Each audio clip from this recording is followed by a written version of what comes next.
So welcome to the Borders Book Festival. Thank you very welcome much. to Bloom Media. Your new book, Fearless, Adventures of Extraordinary Women, has just come out. So tell me a little bit about where this idea came from and what maybe gap you saw in the market that you decided needed to be filled. That's a really good question. So the idea came because I'm really passionate about two things pretty much in my life. Number one is that we hear female stories, because I think it's really important that we hear them as much as we hear stories about men. So that's number one. And number two, I'm an endurance athlete and I came to sport very late in my life. So I love stories about people being brave and intrepid and courageous. And what I spotted on BBC Breakfast, and I was there for 20 years, was that when we talked about those stories about people who'd climbed the highest mountains and rode the vastest oceans, was that mostly the people we were interviewing were men. And I just thought, what's going on here? Is it that women don't do these things, don't run the furthest distances or whatever it is?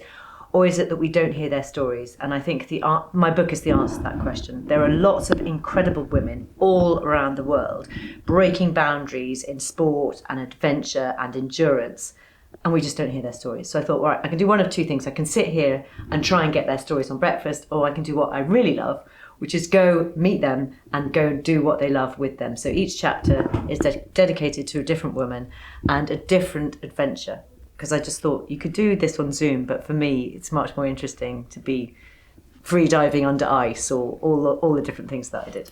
That's amazing. And this might be a really difficult question, but was there one experience that kind of stood out to you and was maybe your favourite activity to do? Or... Yeah, I just mentioned it. So my favourite thing that I did in the book, and I did lots of things. I cycled across Argentina. I came climbing in Glencoe, which is incredible, with Molly Hughes, who's climbed Everest twice.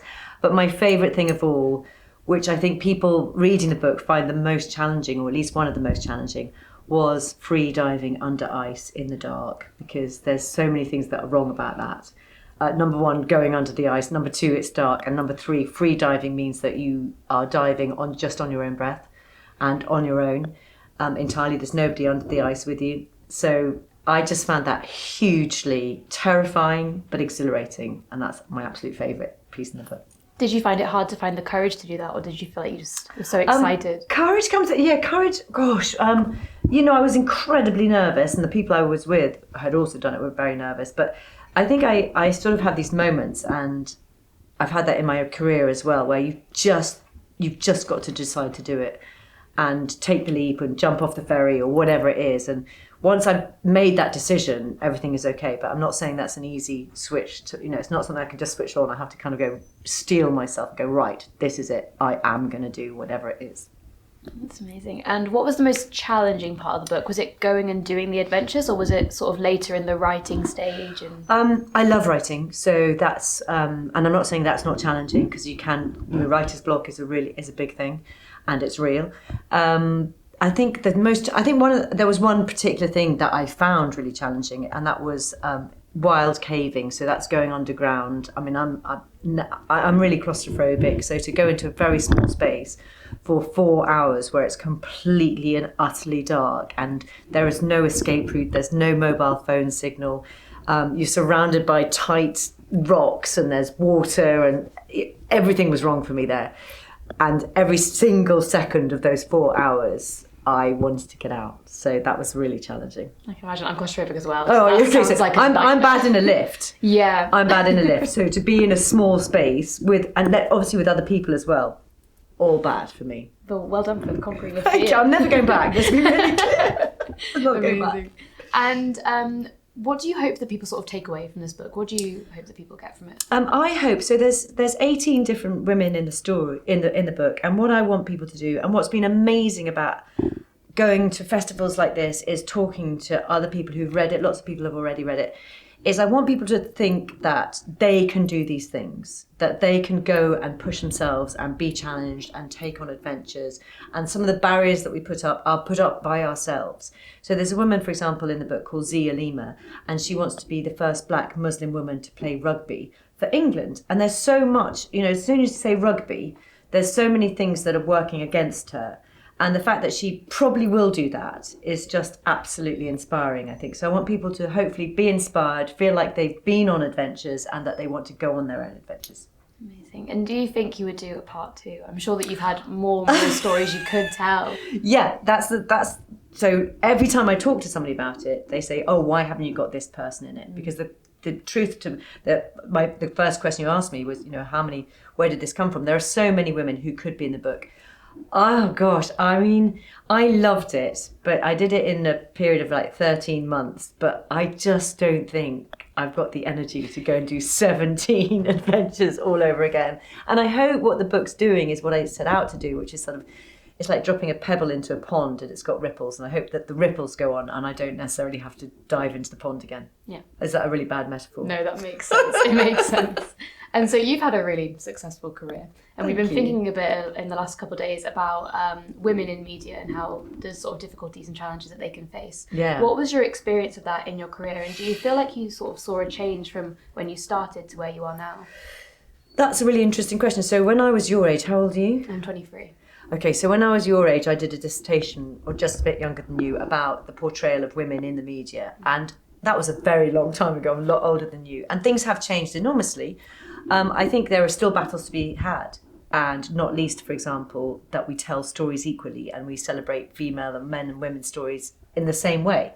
I think there are massive changes. I mean, you haven't got to look at the women's football teams, for example, how brilliantly that they've done, or the rugby teams, etc. But it's about everybody, every single story. You need to, because the thing about my book, for example, it's hugely diverse. You can be every different shape, size, and go on an amazing adventure. So yeah, I think there are still changes that need to be made, and you've got to be really alert to stuff as well and spot what's difficult to spot is an absence. So I spotted that absence of women's stories in adventure, and I think what's really important is to notice those things and where you can make a difference. And one of the things I did on BBC Breakfast was I noticed that always the man, or 95% of the time, used to say hello every single day. And I got that changed because I think it's really important. Because what message does that send to everybody at home who's sitting and watching? That they are always the one who gets to say hello and be in charge. So you've got, if you see a gap, lean into it and try and change it. Yeah, there's sort of little biases that maybe go they're unnoticed. really important. They're really absolutely. important. Do you remember the moment in your career where you sort of thought, I've made it, I've done it? Oh gosh, I don't know that. I'm doing something well. I love that. No. No? Were there lots of moments? I've made it. No, I don't. I think, we all have imposter syndrome. I don't think I ever made it. I don't, no, I don't think so. I mean, they've been brilliant. I mean, for example, one of my favourite moments in my career was, and it really made me laugh walking in today with you sitting down there and me being on this side of the chair, because I've done that. I've done this so many times from where you are. And my favourite time is when I got to do that with George Clooney. That's pretty good. That for me. And I was so, honestly, I was so mortified I could hardly speak. I was so starstruck. So yeah, that was probably the moment where I just thought, yeah, this is all right. I like this job. But no, I don't think I ever kind of was like, yes, I've nailed this. Because I feel, a huge sense of responsibility. There were times when, I'm dealing with really difficult news stories and telling people incredibly bad news. And all I would want to do is just make sure that I did it in the most sensitive and, honest way that I could possibly do. So I took it incredibly seriously, and I think that's why I never kind of went, yeah, totally nailed this. I never felt like that. And let's talk about that imposter syndrome, though, because we've had a few people say that never really goes away. Probably do you not. think that's something that's more particular to women in media, or do you think everyone feels that way? Well, if you go back to my book, actually, so one of the things that was really key to all of the women in my book, and they are absolutely amazing. I mean, there must be at least 5-6 of them who have Guinness World Records. They were all incredibly modest about their achievements, and I think, I do think that is a trait that lots of women have, to be really modest, and that's why I think the one thing I can do is go, say these 17 women are incredible. Let's go, celebrate them, and there'll be other women like that. So, yeah, I do think it is a trait. It's a trait that many of us have, and it's certainly a trait that women in my book have. Yeah, that's amazing. And you've spoken a lot about different issues that affect women, one of them being menopause. Why do you think that was important for you to speak about? Oh my gosh, I don't know why I'm laughing, because it was a really difficult thing to talk to, to go and tell 6 million. I mean, my family didn't even know that I was going through menopause. I mean, my close family, my husband and children did, but my family didn't. So to decide to tell 6 million people that you're having issues was a really difficult decision. But it is the thing that I'm most proud of that I did in my career, because by doing that, we did a whole week discussing menopause, and we just opened up the conversation in a way that had never really, well, you know, there were other people, Davina's documentaries after that, we'd done that actually, but they just opened up a conversation which I know is still ongoing and changed people's lives.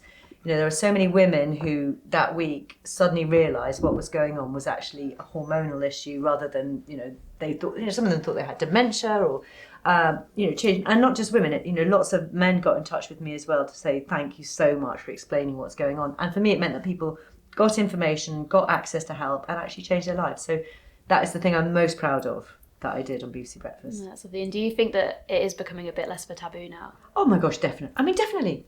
Absolutely, definitely. When I decided to do that, I mean, it could have been very career limiting. And I knew that when I did it. And I hope that that is not the case anymore. And that people can go and get the help that they need. But yeah, hopefully the dial is really, really changing. And there are lots of other people who are working in that space, which is fantastic. So yeah, definitely changing.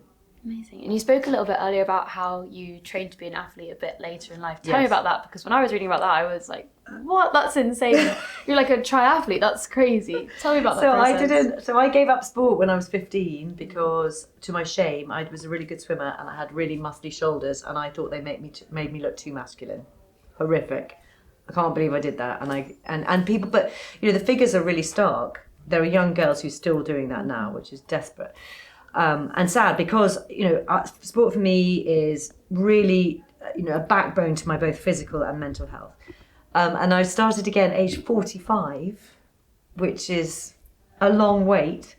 And because we did a challenge in the BBC Breakfast did a cycling challenge in the velodrome, and I went on a racing bike, did a race, and just remembered, oh my gosh, I just forgot for 30 years how much I love competitive sport, and took it up in obviously a massive way.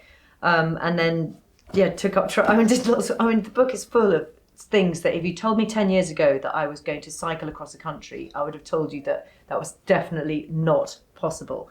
So yeah, things have really, really changed.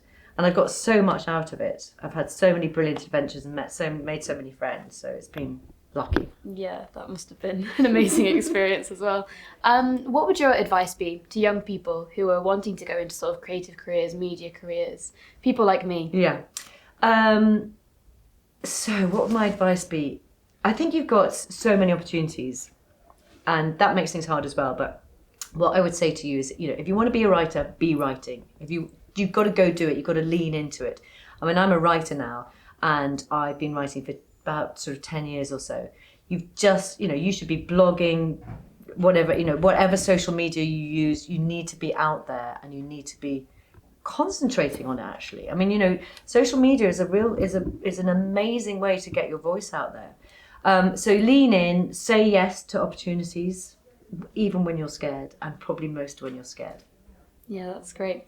And you've got a new book coming out soon. I've got a new book. Isolation Island, which is fictional. It's your first fiction Oh my gosh, debut. I'm so excited. How did that come around? When did you decide, I want to try fiction? I've decided that a long time ago.